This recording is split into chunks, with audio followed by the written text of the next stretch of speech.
Hello అండి. ఈరోజు పచ్చి కొబ్బరి ముక్కలతో ఆయిల్ని ఎలా తయారు చేయాలో చూపిస్తాను. మనకి వినాయక చవితి తర్వాత గణపతి నవరాత్రుల్లోని బాగా కొబ్బరికాయలు ఇంట్లో నిల్వ ఉంటుంటాయి కదా. అలాంటప్పుడు దాన్ని ఎండబెట్టుకొని మనం మిల్లుకి ఇవ్వడం ఇదంతా కొంచెం ప్రాసెస్ లాంగ్ అవుతుంది. అలా కాకుండా నేను ఒక 4 కొబ్బరికాయలు నా దగ్గర ఉన్నాయి.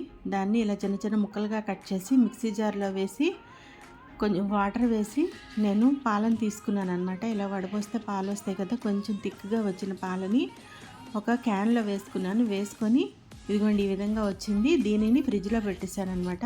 పెట్టిస్తే మరుసటి రోజు మార్నింగ్ సరికి ఇదిగోండి ఇలా తయారైందన్నమాట పైన లేయరు. దీన్ని తీసి ఒక ప్యాన్లో వేసుకోవాలి మనం. ఇది నేను నెయ్యి తయారు చేసిన ప్యాను. దీన్ని కూడా అందులోనే వేసుకున్నాను. వేసుకొని దీన్ని ఇలా కరగబెట్టుకోవాలన్నమాట. ఆ పైన లేయర్ని ఇలా కరగబెట్టేటప్పుడు కొంచెంసేపటికి ఇలాగా ఆయిల్ పైకి తేలుతుంది. నాకైతే 4 కొబ్బరికాయలకి ఇంత ఆయిల్ వచ్చింది. మీరు కూడా ఒకసారి ట్రై చేయండి.